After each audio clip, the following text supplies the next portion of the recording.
The Leafs aren't done yet, Dave. Oh, the Leafs aren't done yet. Kyle Dubas has got 6 phones on the go right now, connecting on 3 trades in the span of 2 hours today, and possibly one more to come. Dave, let's break it all down today on the Locked On Leafs podcast.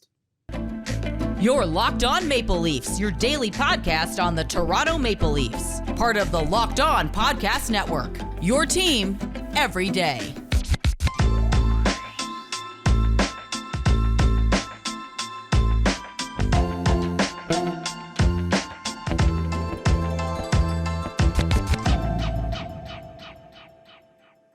Hello and welcome into the Locked On Leafs podcast, your one-stop shop for all things Leafs. I'm your host, Mike DiStefano from TSN 1050 Toronto Radio, also known as Al's brother on TSN's Overdrive and TSN 1050's Leafs Lunch. Joining me, it's my co-host, Dave Morassutti from Sportsnet, also a writer for the NHLPA. Locked On Leafs, a daily Maple Leaf-centric podcast, so be sure to subscribe for free. Wherever you get your podcasts from, you can also catch us up on YouTube now as well. So subscribe to us there. It's Locked On Leafs on YouTube. Got new content coming out to you guys each and every day, Monday through Friday. And it seems like we're coming at you with tons more content this week because it's been a busy one, Dave.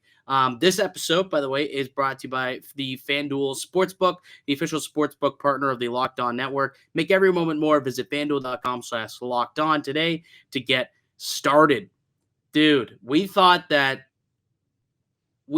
yesterday was kind of the final deal. Maybe there was something minor to be done. And then today, not once, not twice, but 3 times, Kyle Dubas calls into NHL Central Registry and gets 3 separate transactions done.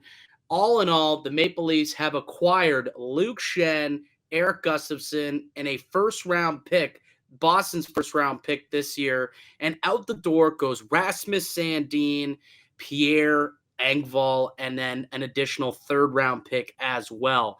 So the Maple Leafs still moving and shaking. There's still potentially some more to be done. But let's break these trades down individually, and then we can talk about the bigger picture of what it means and maybe what's next between now and Friday at 3 p.m. So let's start things off with, I guess, the biggest trade of the day, the one that really got things moving, and that was Rasmus Sandin getting dealt to Washington for a first-round pick and defensive veteran defenseman Erik Gustafsson. I guess what were your initial impressions on that trade, or do you want me to go first? You decide. Well, I was working, and I had just finished up working up some other trade stuff that was going on. All of a sudden, I see the notification from Al Friedman saying Sandin to Washington. Yep. And I'm like, is there another Sandin that I don't know about in the NHL? Because I could not believe it. Like, I was just stumped when I saw that. So it's funny that you say that because we didn't really talk too much about it. We said it's a possibility that they could trade him yesterday. But after we had finished up the deal to land Jake McCabe, we were talking about the contract situation or the cap situation. And when they ultimately, and it seems like they're about ready to, I think tomorrow on the 1st, they can activate Matt Murray. And in order to do that, though, they were $1 million over the limit. So they had to trade somebody. And technically, Rasmus Sandin at $1.4 million, him going out the door would allow them to open up pretty much enough space to be able to do that. So he was one of the guys that we did kind of circle as potentially a player that they could technically move out, but we thought it was kind of unlikely. But then I started thinking about this, and you said you were at work too. So I just got off the air of Leafs Lunch, and I swear to God, Dave, I was speaking with my producer, and we were talking about maybe what could happen going forward. We were talking about what the deep pairings could look like. And I kept saying, Rasmus Sandin's on the outside looking in. I'm like, I'm almost thinking like maybe he should be the guy Toronto should trade. And don't let that asset go to waste. Because right now, he's still a young guy. He's 22. He'll be 23 next week, by the way. Just looked. Birthday, March 7th. So literally 1 week away. Don't let that asset depreciate by sitting him for the rest of the season and basically not going to be in your healthy playoff roster, which clearly he wasn't going to be based on the fact that they moved on from him. He was the guy on the outside looking in, and they plan on bringing in Luke Schenn as well, which makes that even tougher for him to get into the lineup. So they made a very shrewd decision to still take a guy who's young enough and still has potential. Like, I still think Rasmus Sandin could turn out to be a decent puck moving top four defenseman. I think Toronto knows that, and I think clearly Washington believes he can be, considering they gave up a first round pick. But being able to get the most out of that asset and then getting a first round pick back after you just dealt a whole bunch away, I think that was such a shrewd move and terrific asset management for Kyle Dubas. Like, we've seen in the past, deals like this have happened where there's some guys who maybe Toronto looks at and like, hey, he could be a top four player. The person who I thought about, where I kind of thought about they should trade him before he becomes the next Travis Dermott. How many times did we think about Dermott? He could become a four. He could be a top four guy, just needs opportunity. Ultimately, he was given chances and he never really ran with it, and ultimately found himself on the outside looking in. The asset had depreciated, and all of a sudden they had to settle for getting a third round pick for him at 23, 24 years old. So before you sat out Sandin for the rest of the year, basically, or before his value depreciated, they were able to go out and get a first round pick for Rasmus Sandin, which who knows what else they could do, but that cleared up the cap space and a couple other moves, and now all of a sudden you're sitting pretty. And you also bring in Erik Gustafsson back in the deal as well, who's a veteran defenseman who can come in and play a similar role to Rasmus Sandin, right? Like an offensive puck-moving defenseman with decent analytical numbers. So all in all, this was such a terrific, shrewd deal from GM Kyle Dubas. It was, I remember when we were talking about if we had to move off a player on the roster to go out and make like a big deal. I didn't envision Rasmus Sandin going in a deal like this, but I did say he would be a guy mainly because, as you said, his spot was being pushed further and further down the lineup, right? That's what made it so much. That's why it made so much sense to move him in any deal if you had to move someone from the roster. Sure, you lose a young, controllable defenseman who seemed to thrive in certain situations, but the situations that you want to put him in, there wasn't really that opportunity for him. And the fact that you get a first round pick and you get a veteran defenseman who, let's say the Leafs power play isn't clicking or they need to make a move, Erik Gustafsson can go right there and fill that role. He's done it. He actually would be the elite. He has the most points out of all Leafs defensemen now. Obviously, yeah, he's got 38 points. Erik Gustafsson has 38 points, and he's going to be probably your eighth defenseman right now. Yeah, that's the crazy part. And that's where I was like scratching my head with Erik Gustafsson coming in. It's just like he's now going from being a sure playing John Carlson's role in terms of being the power play guy in Washington to now he's on the outside looking in on the Leafs roster. It just shows also how crazy the last few weeks have been for the Leafs that now Erik Gustafsson is your seventh, eighth best defenseman. That's exactly what this team is kind of needed. Is they needed options. They needed to make sure that they didn't have 6 good defensemen, that they have 7 to 8 good defensemen on this team. Absolutely. And now you think, like, if an injury occurs, like if Mark Giordano goes down, like there are guys who can step up and fill those roles, right? You've got now guys on the left. You've got depth on the left side. You've got depth on the right side. We'll get to the Luke Schenn trade in a minute, but that also added, depth. But you also look at Erik Gustafsson. He's a guy who can fill in on a second power play if he does go in, right? And he can play similarly to, what Rasmus Sandin could have brought you, and A, at a much cheaper rate. B, he's not under contract for next season. And C, he's actually performing extremely well. He's been on their second pair this year, Dave. So, Gustafsson can actually, if he gets in, right? And that's worst case scenario, Gustafsson gets in. Because as we noted, he's like right now, 7th, 8th defenseman, most likely, like depending on if there's another move to be made, which we can get to in a little bit. But, I also just look at Rasmus Sandin and, at the beginning of the year, you remember how contentious that relationship was? Like, he was a guy who did sit out. Right. He sat out through to the beginning of training camp. He wanted to, get the contract. He felt like he could be a top 4 guy, wanted a bigger role. And ultimately, Toronto just never really trusted him and felt that he was that guy. And I think moving on from him and letting him maybe see if he can do that elsewhere, if there's another GM.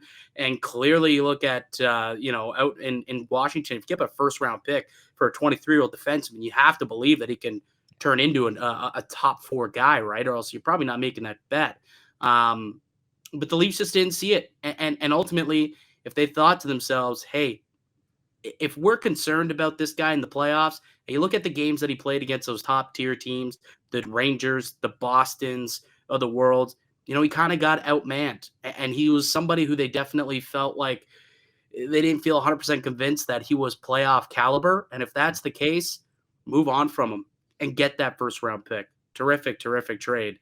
And also, you brought in McCabe, you signed Connor Timmins.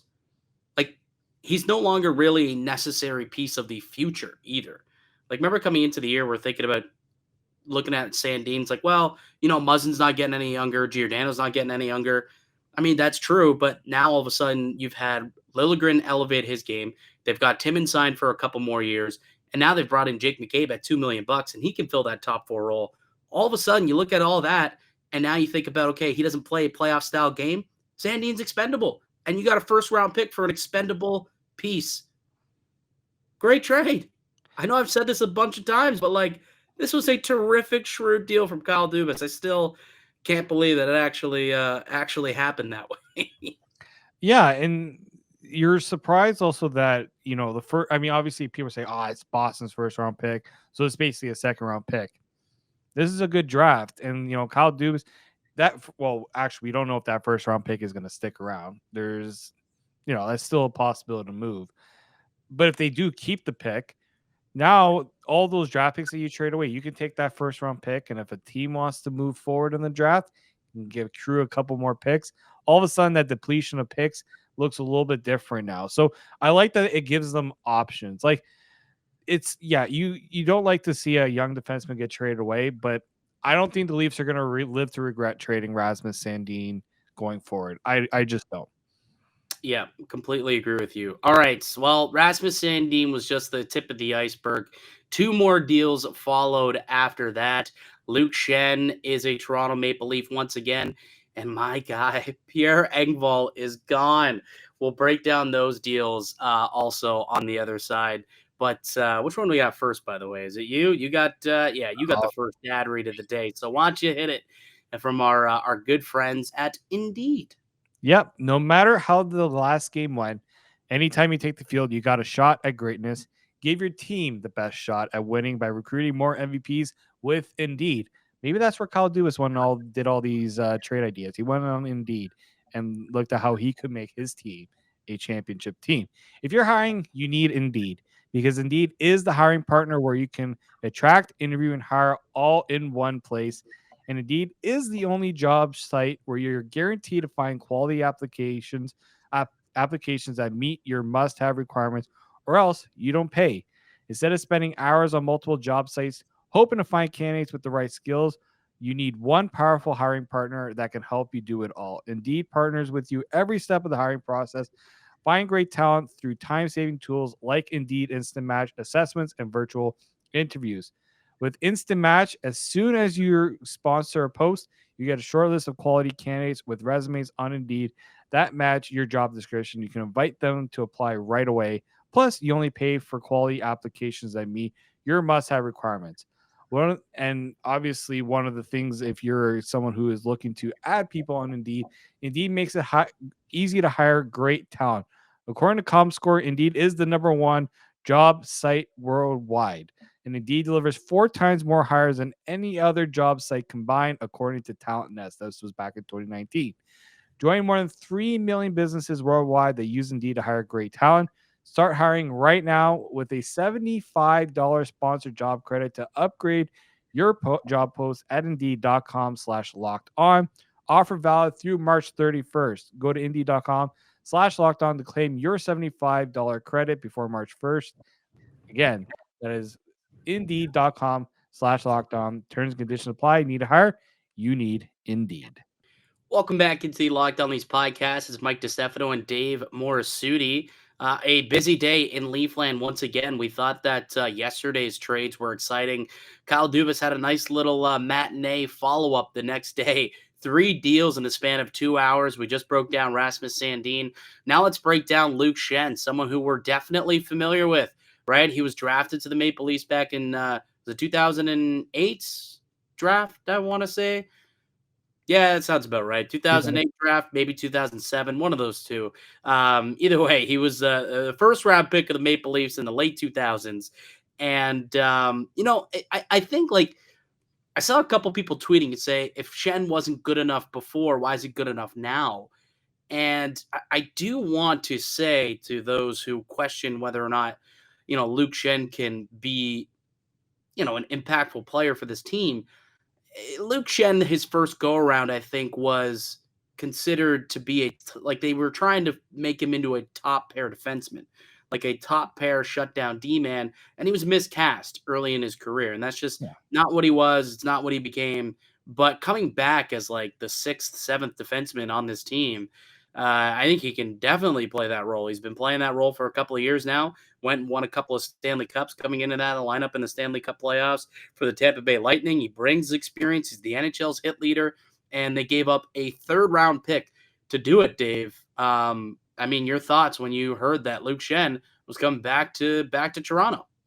Yeah, I mean, again, it was during this whole whirlwind, so I didn't really get a chance to process it in the moment because Now we're processing it, right? Now we're processing. But like after everything kind of happened, it made so much sense.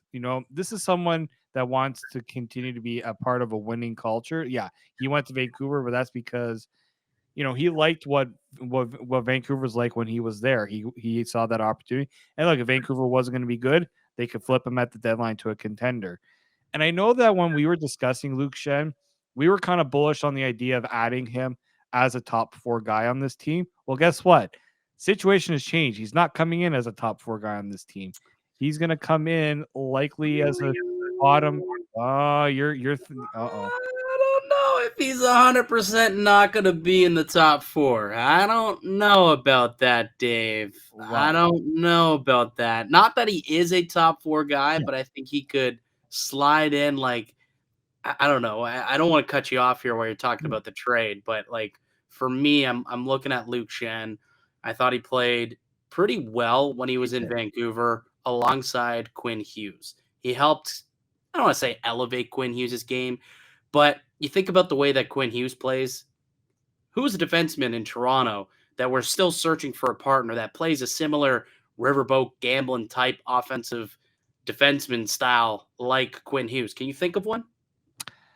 Is this another former 5th overall pick of the Toronto Maple Leafs? It would be. It would be one. Morgan Riley is the guy I'm thinking of. Like Luke Schenn might be a decent fit for Morgan Riley because it's someone who he could be familiar with from a sense that, he's been playing with Quinn Hughes in Vancouver for a while now. So it wouldn't be all too dissimilar where it's okay. I know I've got to hang back because I know that this guy's going to jump up into the rush. It's exactly what Hughes did. I'm expecting Riley to do the exact same thing. And that's not to say that every single shift those guys are going to go out there. I'm saying that there's a strong possibility that that'll be maybe a main pairing and there could be some shifting within what's going on based off situational play, which we do see happen a lot. But like the way that I'm looking at these deep pairings now, today in practice, we saw Brodie and McCabe together. So that's gonna start, right? That's gonna be kind of this team shutdown pair. You'd have to think, right? Brodie and Jake McCabe. Yep. I like that. We saw Riley with Justin Hall as the second pair at practice today. Mm-hmm. I don't like that, not one bit. We talked about how much we hate that. But I wonder if Justin Hall was just a placeholder for what was soon to come in Luke Schenn, and that's who they're kind of penciling in next to Riley so that they can still allow Giordano and Timothy Liljegren to kind of be on the third pair and really just have an incredibly deep, 3-pair unit in Toronto. I don't hate that. If you ask me if I would rather have Luke Schenn with Riley or Justin Hall with Riley, I'm going to take Luke Schenn. Yeah. And look, if Justin Hall is your 8th guy, that's even better because Luke Schenn has had more time playing against top opponents and playing against top competition. I think he fares better into what the Leafs need in their own end. I just don't think Justin Hall, when it comes down to it in playoff style hockey, is going to be able to handle what I think Luke Schenn will be able to handle. Yeah, Vancouver wasn't exactly a good team, but they are also not the Leafs, right? Luke Schenn is not going to, he's coming to a good team. And the reason why he was pretty good in Tampa was a good team.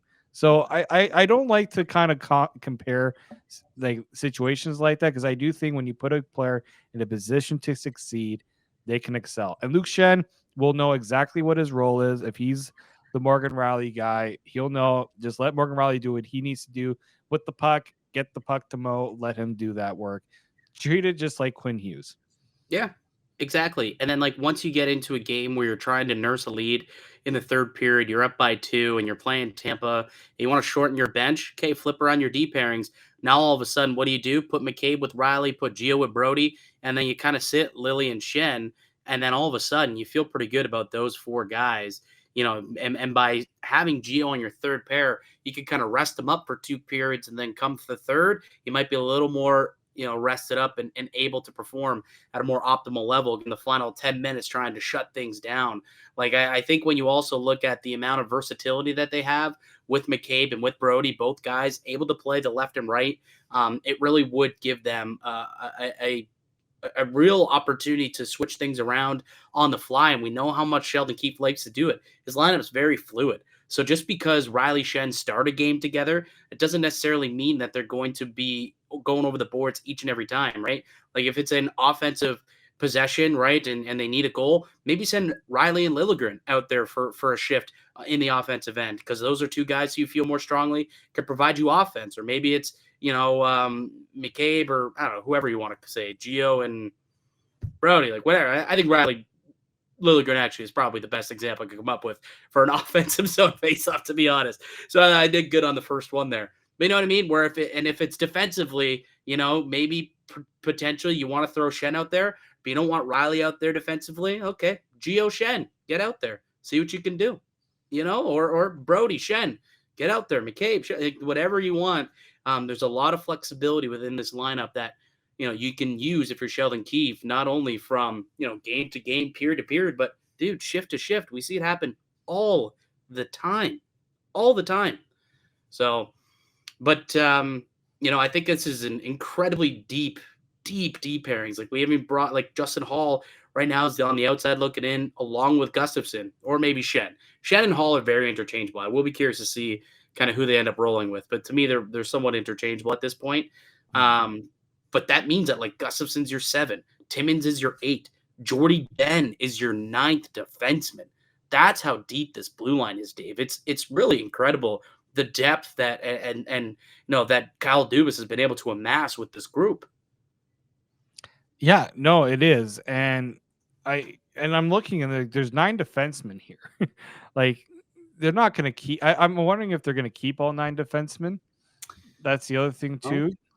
Like, you like the depth, but you also want to make sure you have 13 forwards as well. So I'm also kind of in the moment right now. It's deep, but I'm wondering, is there something else coming about? And Justin Hall might be one of those guys. We don't know yet, right? That could be on the move if the Leafs need to make another move. Maybe, or I mean, you could send Gustafsson down to the minors. I don't think they'd be too broken up if he got claimed, right? Because now all of a sudden, okay, now Timmins is your 8, and Jordy Ben's your 8, and Timmins is your 9 guy if you want to send him down. True. You know what I mean? So, like, either way, they got a bunch of different combinations they could have. Again, they have 10 NHL defensemen. Like, ultimately, they have 10, right? Yeah. Okay, Brody, Rielly, Shen, Gio Lilly. Those are the 6 we think will play. They've got Hall and Gustafsson, and then Jordy Ben again down in the minors. That's 10 NHL defensemen that you have to your disposal come playoff time. And to your point, maybe one does get dealt. We'll get to that on the other side, though. We are also going to break down the Pierre Engvall trade, which also happened today. So no more Pierre Engvall. I'm sure a lot of you are very happy. There's no player that was more polarizing in this, like, on this team than Pierre Engvall. I'd be surprised if you asked people, who are you more happy? What trade were you most happy about in the last 48 hours? The answer would be Pierre Engvall and him getting booted off the team. That's not my feeling. We all know how I feel about this guy. but ultimately, had to happen for cap-related reasons. He's off to New York. We'll talk about that in just a moment. Before we do, though, let me tell you guys about one of our favorite sponsors, and that's FanDuel. It's midway mark of the NHL season, and now is the perfect time to download the FanDuel Sportsbook app. It's America's #1 sportsbook because new customers get a no-sweat first bet up to $1,000. That's bonus bets back if your first bet doesn't win. Just download the FanDuel Sportsbook app. It's safe, secure, and super easy to use. And you can bet on everything from money line to point scores, goal scores. Tomorrow you've got, Sam Lafferty making his debut against the Edmonton Oilers, maybe an anytime goal against Edmonton. Show off for his new teammates, perhaps. You can place that wager on FanDuel. Plus, FanDuel even lets you combine your bets for a chance for a bigger payout with the same game parlay. Don't miss the chance to get on your no-sweat first bet up to $1,000 in bonus bets when you go to FanDuel.com/lockedon. It's FanDuel.com/lockedon to learn more. Make every moment more with FanDuel, an official sports betting partner of the Locked On Network. Welcome back into the Locked On Leafs podcast. It's Mike DiStefano and Dave Morassutti reacting to the trades of today. Not once, twice, but thrice. Kyle Dubas made a call into NHL Central Registry to register 3 trade calls. We already talked about Rasmus Sandin going out the door. We talked about Luke Schenn coming back to Toronto. And now let's chat about Pierre Engvall getting dealt to the New York Islanders for a 3rd-round pick. Engvall to the Islanders for a 3rd-round pick. Thoughts and prayers to the Engvall fan club, which apparently I was the president of. You're the first person I thought of when this trade went down. I was like, yeah, I had a few people reach out to me, and they're like, they want to know how I felt about the Pierre Engvall deal. And here's how I feel. Like, I still think that Pierre Engvall is a useful NHLer. He is a useful piece. He does certain things well and does certain things right that lead to success on the ice. I don't think what those things are and what he's good at is for what Toronto wants to do at the very least. I don't think they lend to what they're trying to get to. And by that, the buzzwords that we keep hearing around Toronto with Sheldon Keefe and Kyle Dubas and everybody who's coming to the Leafs through these trades, the buzzwords we keep hearing is compete level, toughness, and character, which I'm not going to poke fun at Pierre Engvall's character. I don't know the guy personally, so I can't really say that's not there. But the other 2 parts, you talk about competitiveness and you talk about toughness. That's just not what Pierre Engvall's game is all about, unfortunately. And I think the Maple Leafs have gotten to a point where they're not that they're throwing analytics out the window here, but they're just kind of rejigging their entire bottom 6, and they're just making it more like just making it tougher to play against. And unfortunately, that means that Pierre Engvall no longer fits the scheme, no longer fits what they're trying to do, the identity of what that third line was supposed to be. And that's ultimately why they decided to move on from him. And now he'll probably have his spot taken by Sam Lafferty. Like, bringing in Lafferty really made him expendable. And you could think about maybe there's another guy who could end up coming,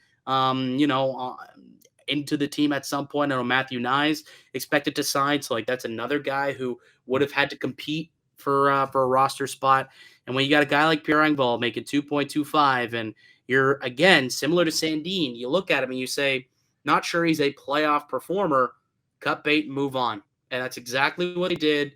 And even as the president of the fan club, I do applaud Kyle Dubas for noticing that, cutting bait, moving on, and really sticking to a plan that he has when it comes to rejigging this entire bottom 6 and becoming really, like, these are all a-holes. Like, they're just pain in the asses to play against. And that's when you look at the lineups up and down. Boston, Tampa, New York, that's what their bottom 6 consists of. And Toronto knew that they had to match that come playoff time. And nothing that Pierre Engvall has done this season, the season prior, or the season before that proves that he's willing to play that way. And, the Maple Leafs are kind of going in a bit of a new direction. And unfortunately, that means that Pierre Engvall isn't part of the equation anymore. So off to New York he goes. And that's my statement. That is the official statement from Mike DiStefano, president of the Pierre Engvall fan club. Thank you very much, Mike, for that statement. And it's sad to see, like, they made a lot of moves here, the Leafs, and they've changed a lot of this current roster, which sometimes you have to be careful when you tinker a lot. But at the same time, are we going to be worried too much about Pierre Engvall's departure? Personally, I don't think so, because Sam Lafferty, for a cheaper price, might be able to give you more of that, as you said, the physicality. He can still provide offense, which you don't want to lose too much offense from your bottom six. You want to make sure that's still there. Can I tell you a quote that I heard from Sam Lafferty today? Oh, yes, you can. Just this is just a quote that Mark Masters tweeted out here. When it gets more physical, that's when I tend to play my best. I love that quote from Sam Lafferty, and I love it so much. It's refreshing. It's refreshing to see a quote like that, because we know that the Leafs don't exactly bring that they didn't bring that physical style that much. They don't shy away from it, but they weren't the ones that were always going to initiate it. And they Pierre didn't shied away. Pierre did, though, right? Pierre did. That was I saw it firsthand. I saw it, like, I was eye to eye with Pierre at sometimes at that Buffalo game. I wish I kind of told him let's get a little. He actually at one point went for, like, a guy went to hit him and he was like trying to skeet away and he still got hit. I'm just like, Pierre, you're bigger than this guy. Just use your body a little bit there. But yeah, I mean, the speed factor of not having Engvall also, I think, gets replaced by Lafferty. I just think Lafferty, they kind of envisioned him to be the replacement there. And I think Dubas wanted to make sure that, the younger guys with the Marlies, there is a potential there to add. And Matthew Nyes, this doesn't mean I think Matthew Nyes is automatically guaranteed a spot on the roster. I actually think this helps Matthew Nyes to not have to worry about making the Leafs right away. And I think depending on who they decide to bring up, Pontus Holmberg, this clears a spot for him to now get back up with the roster as well. Bobby McMahon. There's so many guys that with the Marlies right now that I feel like can give you more of that competitiveness than what Pierre Engvall brought, and for much cheaper. We can't ignore the fact that he was making a good chunk of change, and the Leafs were not cap compliant if they wanted to bring back Matt Murray. That was the other factor. And the fact they got a 3rd round pick out of it, that's a solid pick to get out of Pierre Engvall. He was a 7th round pick. Was he bringing 3rd round pick value to the Leafs? I would say he was. Yeah, I would say so. Yes. I don't think the Leafs fleeced the Islanders, and I think the Islanders got they needed to add depth. I was talking to Gil Martin from Locked On Islanders. He wanted my thoughts on it, and I said, well, what do you need? He's like, well, we need someone that can skate. I said, well, Pierre Engvall can definitely do that. He wasn't too worried about the contract. I said, well, that's a good thing, because the Leafs were kind of a little worried about the contract. Expiring deal anyway. Yeah, but that cap hit could be. I'm saying it could be better used and better suited for what the Leafs kind of need right now. Having the depth up front, and also being able to get your backup goaltender back off of LTIR. I think this was Kyle realizing, as much as he was hoping that they wouldn't have had to trade someone like Engvall off the roster, it just seemed like an inevitability to make a move like that. Yeah, I mean, ultimately, just look at what they've done in the last 10 days. They added O'Reilly, Lafferty, and Achari to the forward group. Somebody was coming out. Like, somebody was coming out of this lineup. You just knew it was going to happen. And we debated on yesterday's show whether it was going to be Kerfoot or whether it was going to be Pierre Engvall. And I think it does make sense when you look at, the body of work of what Kerfoot has done come playoff time and what Engvall has done come playoff time. One performs better than the other. So, and Engvall's had his fair share of chances. I think he's been played, 3 playoff series now for Toronto, and he's yet to score a goal in any of them. So, I think Engvall is, and we know that he doesn't offer up a whole lot in terms of physicality. So he just wasn't going to be in the mix. So, yeah, getting a 3rd round pick. I do find it hilarious, though, that Lou Lamoriello, old school Lou, brings in Pierre Engvall. Yeah. That doesn't seem like a Lou kind of guy, if you know what I mean. No, he didn't scream to me as this is the guy that I think can help us get into the playoffs. Like I didn't see personally, yeah, I just didn't see Just that. in general, I'm surprised he wants anyone who plays like Engvall on his roster. This is true. Yeah, no, I totally agree on that. And when I look at, I thought Engvall would have been moved in one of these other deals to facilitate, Luke Schenn coming in or facilitate any other deal that was made, or even the one to Chicago.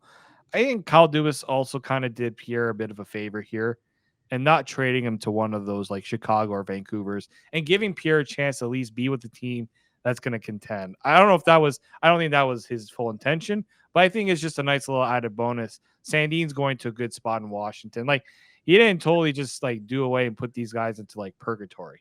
Yeah, like they're not going to Arizona, right? Like, No. yeah, I agree. He put them at least in spots where they can still play some, somewhat competitive hockey. So what's next, Dave? What is next? Because they still have. So I tweeted this out. If you want to pull up the tweet that I had earlier today, just seeing what's going on with the cap situation, the lineup situation, and we believe that Matt Murray will be activated off LTIR any day now, like potentially tomorrow. And so after these trades, they can activate Matt Murray off LTIR. That's a spelling error on my end. It's supposed to say off LTIR, and still have 928,000 in cap space to do something if they want. So that's the situation now that the Maple Leafs find themselves in. Friday, 3 p.m. is the deadline. Do you see them making another move? Like, do they use that cap space to do something else? Can they get more cap space by adding players who are currently on the roster into trades to go out and maybe make even a bigger acquisition? Like, is Dubas done? Is there something else here you think? Or is he going to take this cap space home with them come 3 p.m. on Friday? What do you think is the next 3 days going to look like here for Kyle Dubas and the Maple Leafs? Yeah, it's funny because when they announced, and I'm just going to bring up, somebody brought up, just to bring the defense here as well. Somebody brought up literally right after I think it was the Shen trade, that was the last trade that was announced. And then we heard that Jonas Korpisalo was being scratched for trade related reasons. There was a bit of like, oh, is Kyle Dubas now going to go and add a goaltender?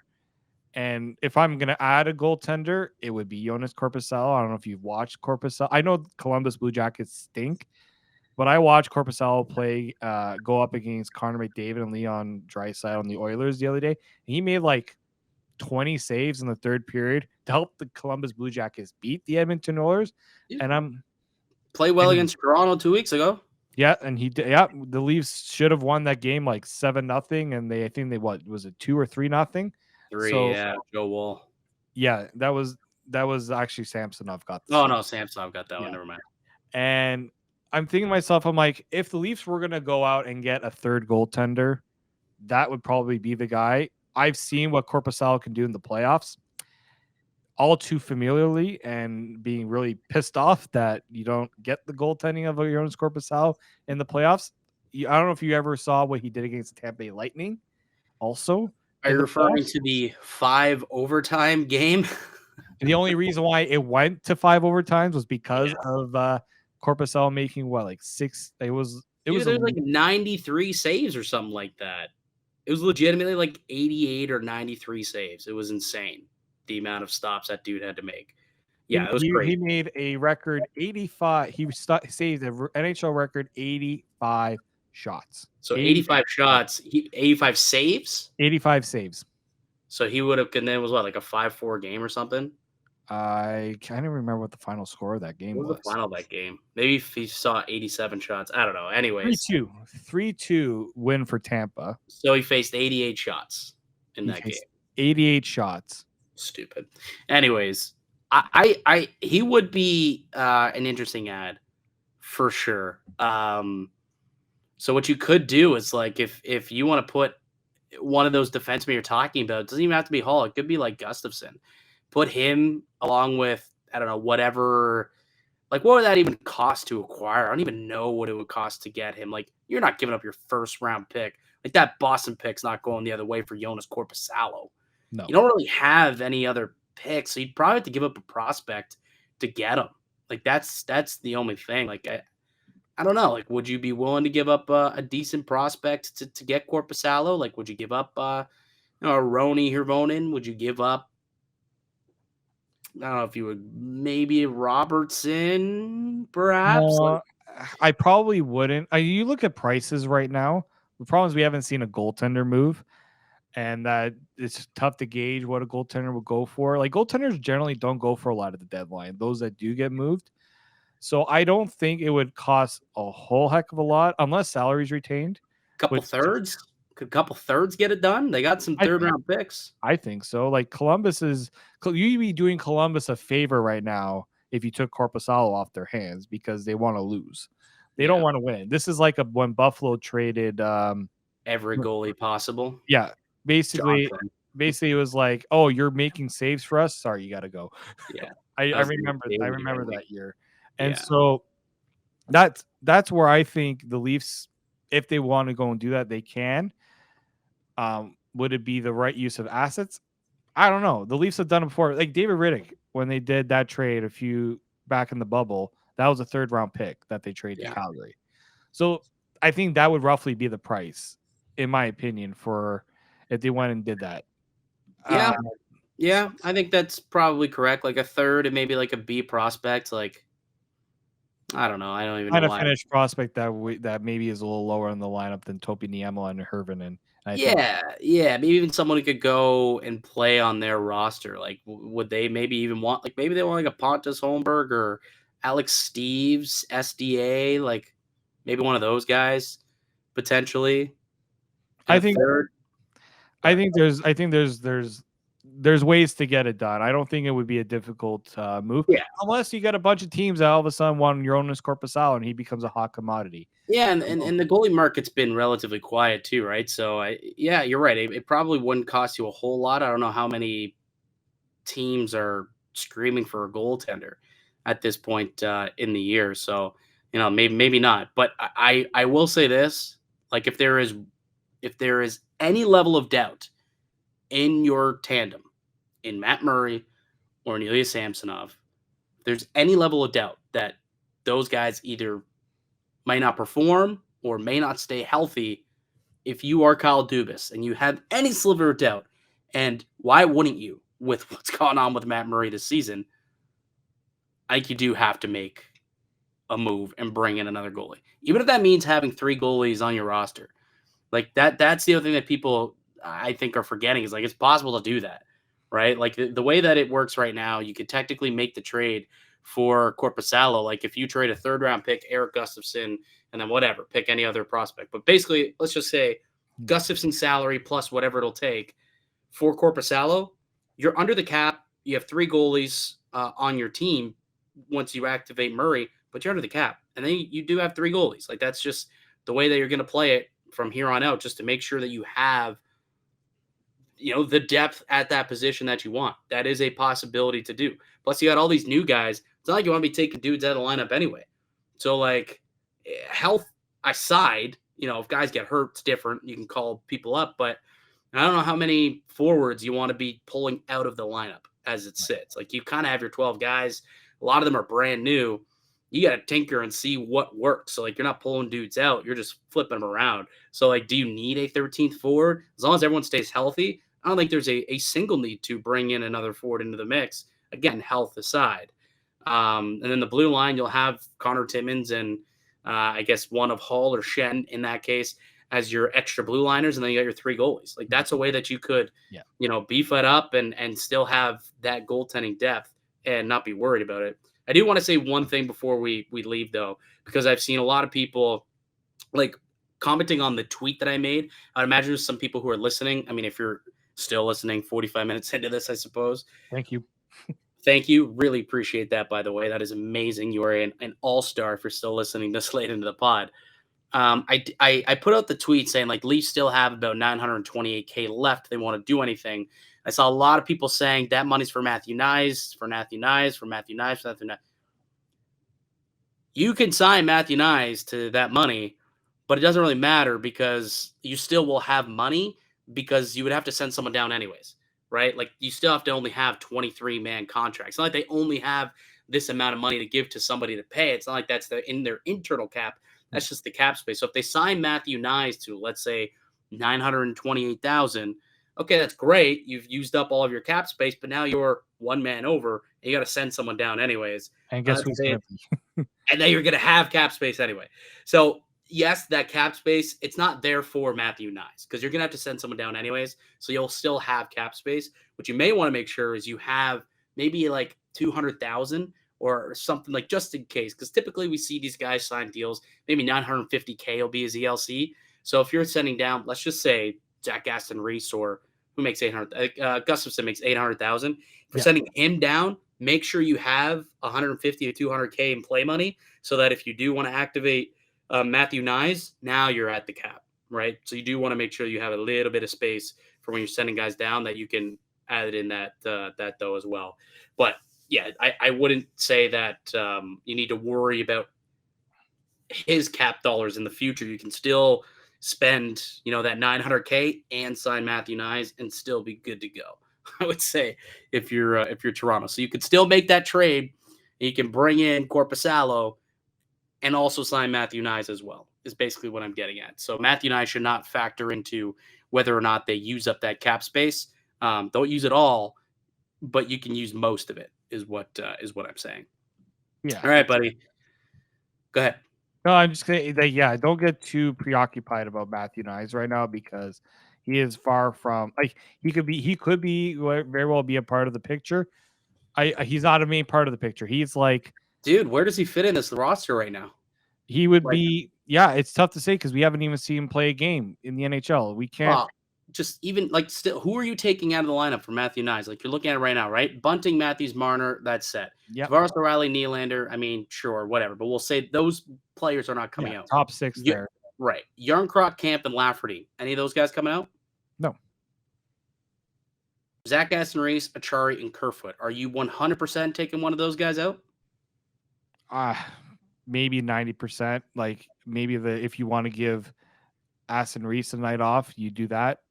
Out of all of them, he's probably the one because they have done that before. Other than that, I'm not exactly. I'm not telling Matthew Nyes, this is your spot right here. We're waiting for you. And that's my point. There's no spot where I look and say, hey, when you sign, this is where you're going, right? You're not guaranteed to play every night. And I think that's the situation with Nyes. So they could sign him and he could be part of the roster as the 13th forward come playoff time. Don't get me wrong. He totally could be. But I don't think he's coming in and he's guaranteed a spot on this roster. I don't think that's the case. I really don't. You don't know what you're going to get out of him. He'll get an opportunity. He'll play a couple of games, I'm sure. But is he going to be starting game one of the playoffs? I don't know. Sheldon Keefe, does he fit into that role? We'll see. We'll see what happens. Anyways, I'm sure there'll be a lot more information for us to break down in the coming days as the trade deadline continues to near. There still might be another move to be done, as we noted. So we'll see what ends up happening. We'll return tomorrow for another show. Maybe we'll have another trade that we'll have to break down potentially. Who knows what's going on. Today was a crazy, crazy day. Fun stuff. Let us know down below if you think, just how has Dubas done on this trade deadline? Like, this is an A++ for what he's been able to do to reshape this team, add toughness, add character, add grit, add balance all throughout the lineup, and of course he's also added depth. So let us know down below your thoughts on Kyle Dubas and how he's done. All right, that'll do it for us here today on the podcast. I'd like to thank you all for listening and supporting the show. You can subscribe to the Locked On Leafs podcast on all podcasting platforms, including on YouTube, and receive daily Leafs content. Follow myself on Twitter at Mickey_Canuck. Follow Dave at D_Morassutti. Follow the show as well at Locked On Leafs. We'll be back with another episode tomorrow. But until then, keep locked right here on Locked On Leafs.